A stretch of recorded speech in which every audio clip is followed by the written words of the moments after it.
Hey guys, welcome back to the channel, man. It's that time of the month, where to start. It's a video series we do each month on where do you make your first cast when you go out to a given body of water. And it's bodies of water you guys have submitted. And just like each month, we give one of these batteries right here away, a battery certificate. All you got to do is leave a comment.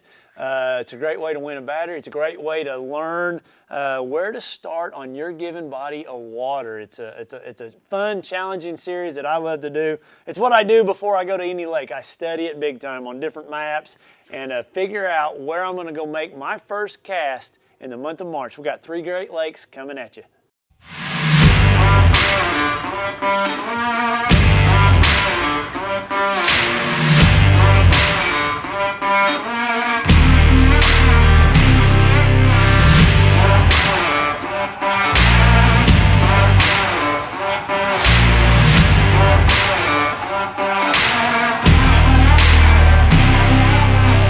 So this month we got 3 Great Lakes, challenging lakes.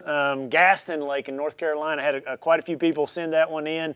I've never been there before. Wilson Lake in Alabama, I've only fished it once. Kind of a challenging lake. And then I had a TD Outdoors said Kerr Lake in Oklahoma. Know a little bit about that one, so we'll do that one also. And then at the end of this video, we're going to announce the winner from last month, from February's Where to Start. I've got it wrote down right there. I better cover it up so you guys can't see it in the video. But I got a great winner for you.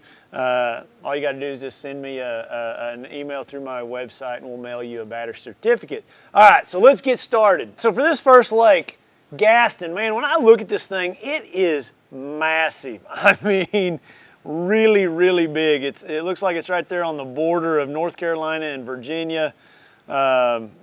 Big lake. I think it's a little river. I've never been there, but what a cool lake to try to break down. It looks like it runs east to west.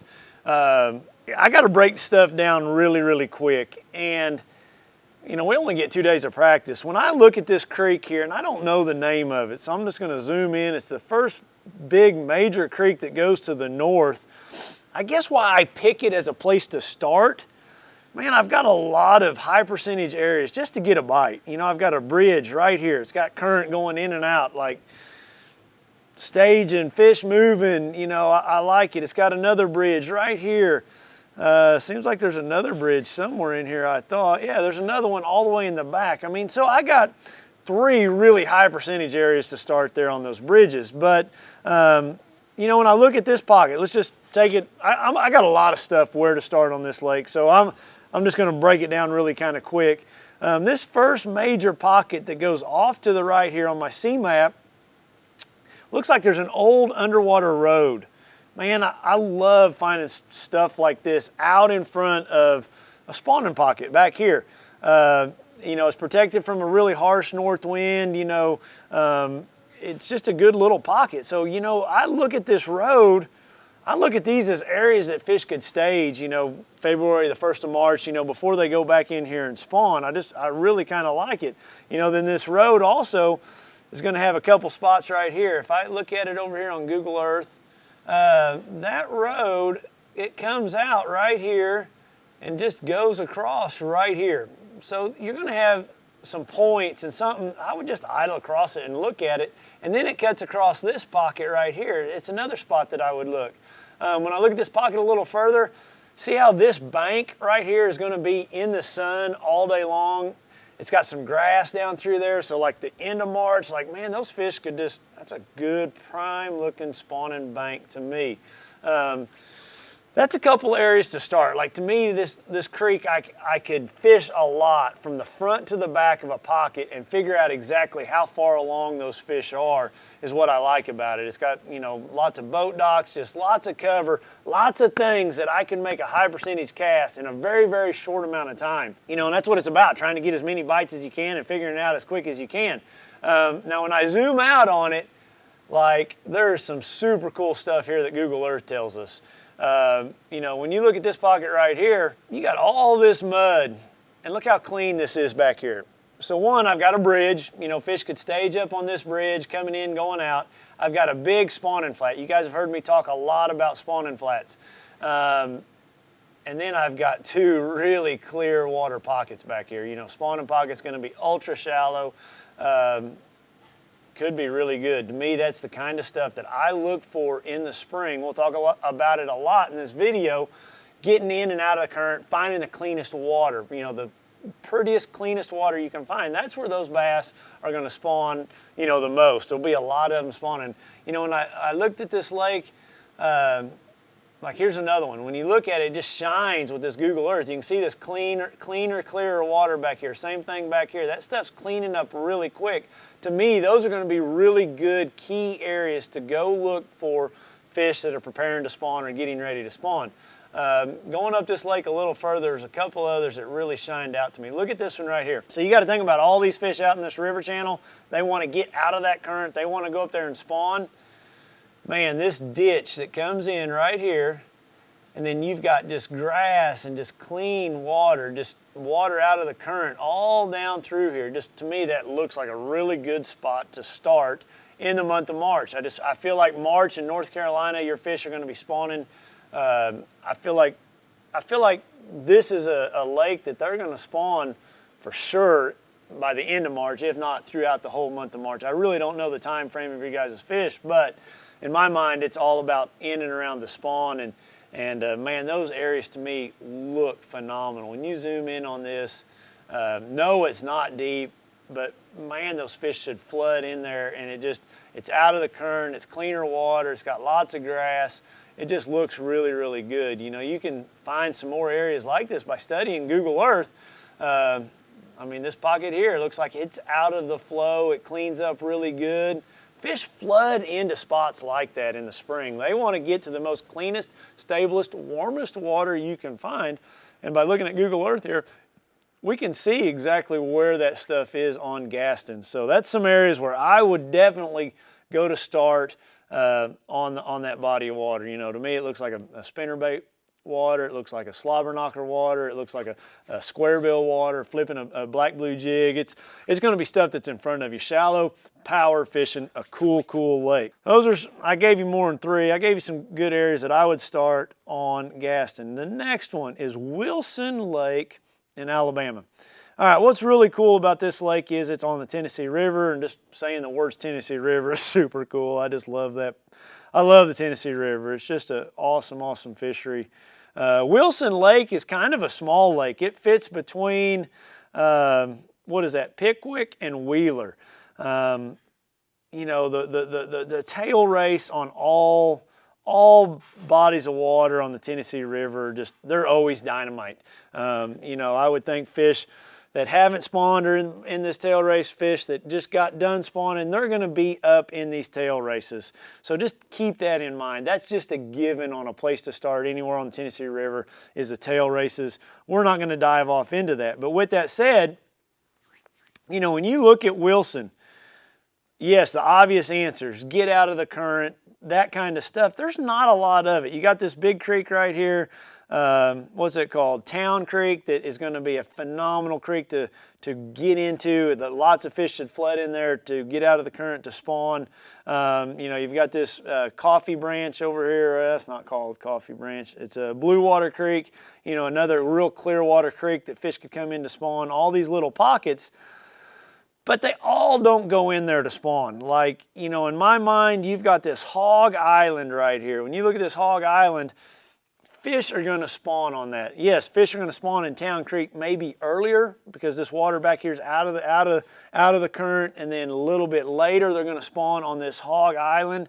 And to me, that would be an area to focus time on. Find some grass on it, find some isolated stumps, some rock piles, but those fish will spawn out on that main river on stuff like that, just main river bars that are in the right depth, you know, 2 to 6 feet of water. They will spawn. They're just going to be later. Those might be April fish out there, you know, if we were to do this in April. And the March fish are going to be right here in Wilson Creek, or, you know, in Town Creek, before they'll be there. You know, you got a couple other bars down through here that those fish could spawn on. With that said, you know, if they're not on the spawn, you know, bluff ends, you know, this little pocket right here on the side of this lake, to me, this is a prime spawning flat. right here. You know, those fish don't have to go very far. They can be out here in the current when they want to be in the current. They can slide right up here on this bar, this shallow water flat on the north side of the lake. To me, that is a prime spot to start right there on Wilson Lake. You can't miss that. Now, you know, we mentioned right here Town Creek, looking at it on Google Earth. This is a photo in March. The water's pretty low. You can see we got some grass back here in the back. There's gonna be stuff, you know, you've got just some pockets, like when I pick a place to actually make a cast in here, you know, if we're on a really good warming trend, you know, some of these pockets right here on the side's gonna be good. That's a heck of an isolated dock. This bank right down through here looks a little deeper. It's got docks down through there. Those would be places that I would start in March in Town Creek to take it a little bit further. You know, it's hard to show you on Google, you know, that big underwater island that we talked about. You can see just a little bit of grass right here on Google Earth. That's where I'd want to start. You know, anytime you got grass on any body of water, it's just like bass can smell it from miles away. You know, they'll be in areas in and around grass year round, and especially in the spring, because, you know, it's a filter for those bass, houses lots of bait fish that they eat. Just always keep that in mind. If you find grass, you find bass. They rhyme for a reason. We say that all the time. So a couple places to start there on Wilson. Town Creek, getting in and out of the current once that water warms up. This big shoal out here. Obviously all these little pockets, and then yes, we mentioned this flat right here. I'd like to look at it here on Google Earth real quick. You can actually see there's some dark spots down through here. That's going to be grass. This photo here is a little, you can see the water's drawn down a little low. You got an underwater point on this dock right here. That would be a great place to start. That's something different. You've got another underwater point right here. Some logs, you got, you know, deeper docks, shallower docks. I just like that, you know, that's a good flat. You know, if you've got grass out here off the edge of it, it looks like it's got even an old road going down through there. To me, that is a high percentage of flat that lots of bass could start on. You know, baits there, obviously a lipless crankbait, a vibrating jig like a slobber knocker, spinnerbait again. Yeah, those are the baits that I'm going to be throwing. I'm going to obviously have a black blue jig tied on to flip around those docks. So there's some places to start on Wilson. A neat lake, a lot of current going through that lake, but those are some areas that I would look in March, you know, when those fish get close to spawning, especially towards the end of it. So, all right, moving on. Man, this last lake, Kerr Reservoir, actually the Arkansas River, big body of water, 40-something thousand acres right here in Oklahoma. A dangerous body of water, man. There's some stumps and some stuff that'll get you on this body of water. But the number one thing I want to talk to you about when fishing a body of water like this on a river system, the month of March and April and a little bit of February, when those fish start to move shallow, they are going to find the cleanest, clearest water they can find that's out of the current. That's just a given. Like when you find that magical spot that's cleaner, that it's out of the current, man, it just seems like those places flood with bass, and it happens overnight. You know, when I look at this, you know, right off the bat, man, I saw a couple places, you know, right here, down here by the dam that are just little bitty backwaters. You can see how muddy all this is. Let me find a different photo. Yeah, right here, you can see how dirty all this is, and then you've got a clean little pocket, kind of hard to get into right there. Same thing right here, you got, you know, a clean little pocket that those fish will spawn in. Same thing right here. When you look at this pocket right back here, let's go to a March photo. You can see how that water in there is a little cleaner than this water here. That's the kind of stuff that I look for to start, because those fish are going to be in there getting ready to spawn in an area like that. When we zoom out and we look at a few more areas on Kerr Reservoir, I'm going to find a little bit different photo. Let's take an area that would be really popular. You know, when I talk about bodies of water that have a lot of flats, that houses the most amount of fish, you know, the mouth of the Canadian River is a prime example of that. And this all changes all the time. You know, when you look at this photo, man, you see this clear water back here, you see this clear water back here, but I don't think you can get into some of those. Let me zoom through here. Here's a lower water photo. That's pretty old. that's the most current photo we got. Okay, so that's the one we're going to use. So the water level looks pretty normal, but look at this right here. You got current, flow, dirtier water. I would slide my boat right up into this creek right here, and at this photo, at this level, it is cut off. There's no water flowing in. This clean section right here, I mean, I guarantee you there's a lot of bass that spawn in here. Same thing back up in here. Those are the areas that I look for on bodies of water like this. Some of them can be really, really hard to get into, but when you can get into these areas that watercolor changes, that temperature is going to be warm, that's a stable environment for those bass to spawn. You know, here's another one right here on the other side. Looks like it would be super hard to get into, but there is a trail right here. If that water's up just a little bit, let's go back in time. Yeah, see that water's up right there. You could possibly get through right there and get into this backwater pond. You could possibly get through here. I don't know. It looks really, really tough. I think maybe your best bet would be to come down through here. You know, you're gonna have to trolling motor, push over logs, push pole, whatever it takes. But man, you get to a backwater pond like that, a little bit deeper, it's got an old road running through it.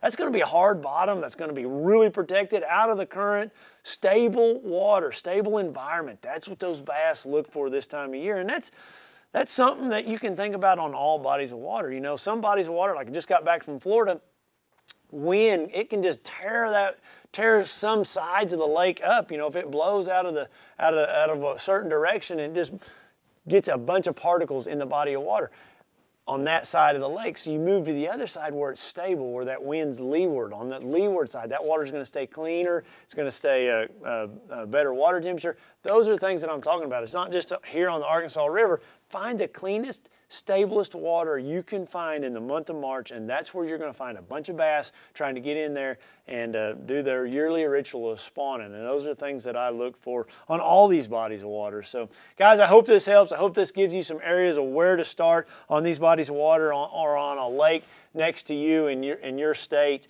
You can take these tips and use them on your lake. All right, let's get to the winner right here. Kason Hamby, 6343, buddy. Just leaving that comment that you left. What did you say? I forgot. I'm going to look it up right here. You said something about Lake Hartwell, if I remember correctly. Lake Hartwell, South Carolina would be great. Massive lake, yeah, it is, and an amount of pressure. Good luck at Red Crest. We'll be watching. So I appreciate you leaving the comment. We didn't do Hartwell Lake, but you do have a battery, Kason. Send me an email through my website, and I will get you a certificate. And Optimum Batteries, the great folks at Optimum Batteries will mail you a battery, and we will get one in the mail to you. Just one of these puppies right here, whatever your choice is that you want, that you need. So big thanks to Optimum Batteries for sponsoring our video series. I hope you guys like this series, man. By leaving those comments, one, you enter into next month's. That's what I do, just go down through there randomly. And two, it just helps the channel, helps the sponsors and all that stuff that helps makes all this possible. So guys, I appreciate it a bunch. Leave me a comment, that thumbs up, all those great things, and we'll be seeing you next week.